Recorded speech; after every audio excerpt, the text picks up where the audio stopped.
It is good to have you here aboard the mothership. Yes, sir. How you doing? I like that hat you're rocking, the Statue of Liberty on there. I know. I wear it in L.A., and it's cool out there, but when you wear it in New York, everyone's like, yeah, cool hat, man. We're all from here.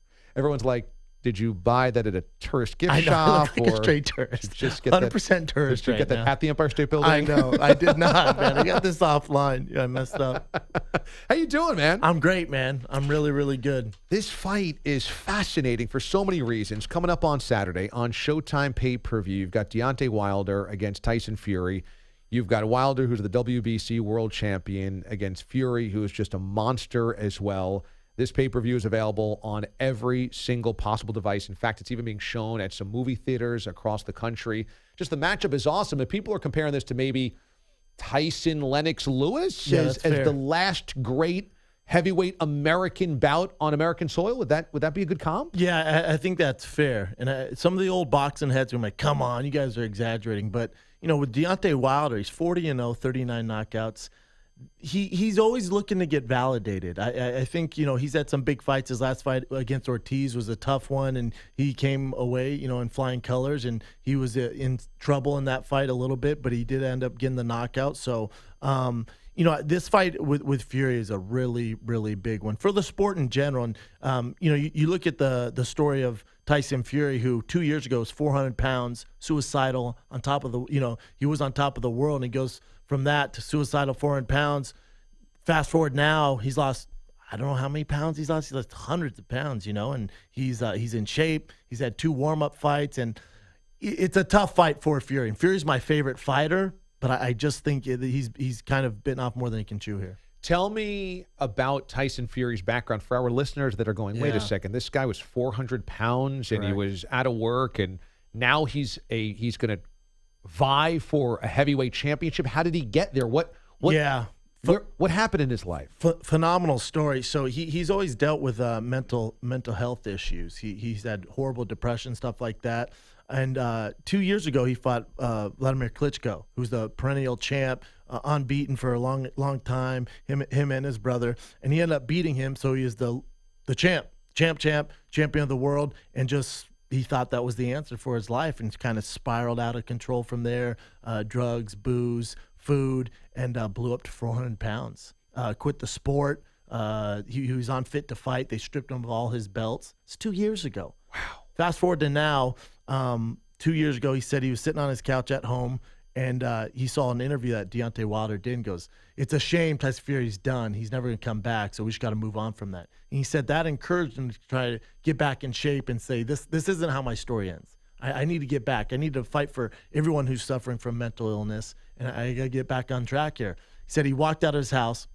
He's 400 pounds. It's late at night. He goes for a run. He says he gets about 10 yards, and his knees and backs, and he's so out of shape. He had to turn around and walk back home. He goes, I got about 10 yards, but at least the motivation started to get there, and they just started to lose weight. He got a ketogenic diet, started getting the motivation. He had 2 warm-up fights. He fought basically 2 bumps, with just trying to get familiar, with the lights and the ring again. And, now here he is fighting freaking Deontay Wilder.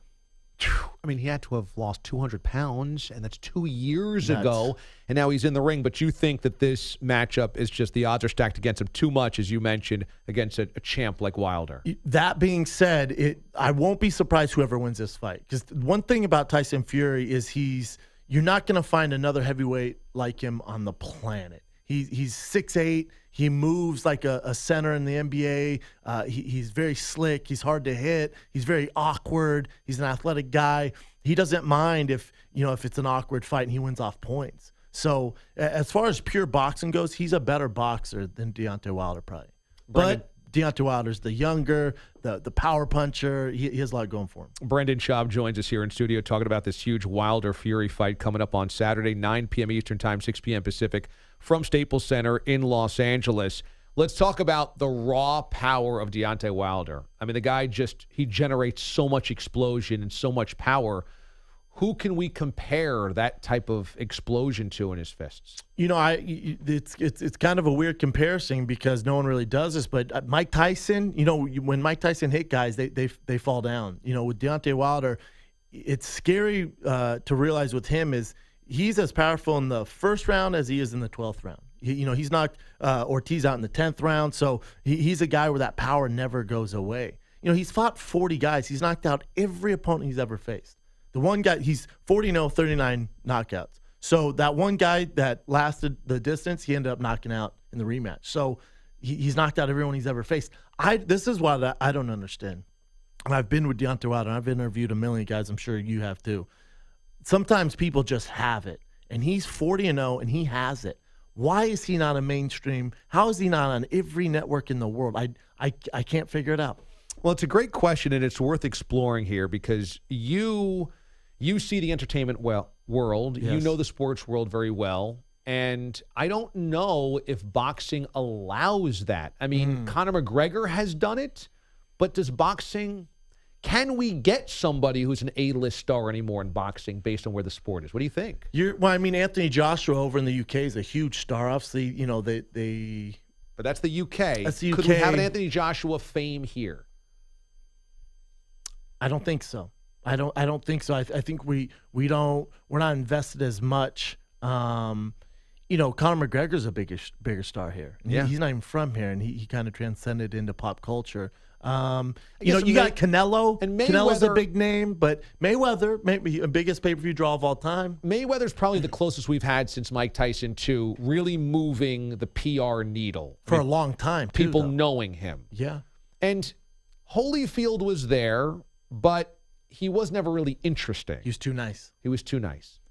And Mayweather turned into the villain. I mean, De La Hoya, and there's been graces with it, touches with it, but Conor's the closest because he, like Mayweather, don't mind being the bad guy. Correct. You're gonna pay to see him win or lose. Yeah, and a lot of people pay to see them lose, hoping that they lose. With Deontay, I just think he's from Alabama, has a great story. Started boxing late, went into the Olympics. Amazing guy, amazing family man, marketable, looks good, speaks well. I can't put my finger on it. I could not tell you. Yeah, but maybe it's going back to what you said. Maybe too nice. Is that possible? Might be too nice, but in the press conference yesterday, it got pretty feisty. And with the knockouts, maybe it's a matter of he just needs to fight an Anthony Joshua or Tyson Fury. Maybe if he gets a knockout over Fury, that's going to get him to the upper echelon of kind of where we think he should be at. How crazy is it that we have two fighters going at it, 6'7" versus 6'8" or 6'9"? I mean, that's like gargantuan Mothra Godzilla type stuff. They're so big. And when you see them move around, I was at both these guys' camps. When you see them move around, you're like, good God, man. These guys could be in the NBA. Yeah. They're so big, and they're so nimble and quick. And, I mean, they got it all. That's the reason why they're both undefeated. That's why this fight, to me, is so amazing. So amazing. So we talked about the Fury side of things. What's Deontay Wilder's keys to a win on Saturday? I think he needs to kind of figure out this Rubik cube of Tyson Fury because, like I said, when you fight Tyson Fury, you can't bring in anybody else in camp to prepare for this. When you see it, it's live. It's real. So he needs to download that data, and I think in the process of learning the tendencies of Fury and seeing how awkward he is, he's going to lose rounds. Wilder's can get down on rounds early, but I wouldn't be worried if you're a Deontay Wilder fan. It's only a matter of time for that right hand lands. So he needs to download the weird movement of Fury and kind of Fury talks trash, has his hands down. Let him do that, but eventually he's going to catch up. Brendan Schaub joins us here in studio in advance of the Wilder and Fury fight coming up on Saturday. Being in L.A., Los Angeles, Hollywood, coming out to New York, what do you like to do when you're here in New York? It's so different in so many ways. It is so different. It's cold here. Very cold. The time change. Miserable. Miserable compared to L.A. The food's great here. You have great food. Even though I'm on a diet, but I will try your pizza. I have to have the pizza, man. Yeah. King Street, and then I'm a big fan of artichoke. Love artichoke. Yeah. And then I'm a big Peloton bike rider. Okay. I love the Peloton, and the headquarters are out here in Manhattan. Yeah. So hopefully tomorrow and Saturday I can go out there and get a workout. And because it's a digital trainer. I work with this trainer called Robin NYC. She's a beast, and I only do her classes. But we've never met, so I feel like a stalker. So I feel like I need to go in person so it's not as creepy. Because there's a million trainers on there, but I just use her because she's great. And then I'll post on Instagram. She'll see them, and she'll be like, oh, thank you. I'm like, this is getting weird. I need to meet her in person. It's wild. Peloton's one of our sponsors, and it's blown up. I mean, people just love it because, as you said, you're kind of connected to classes while doing it in your own home. So it's really cool. Is it weird on social media now where you feel like you're really close friends or really know somebody that you've never actually met? Yeah, because you hear their thoughts and you see them all the time and you're like, oh, they're my friend. I talk about Robin NYC at the Peloton like she's my friend.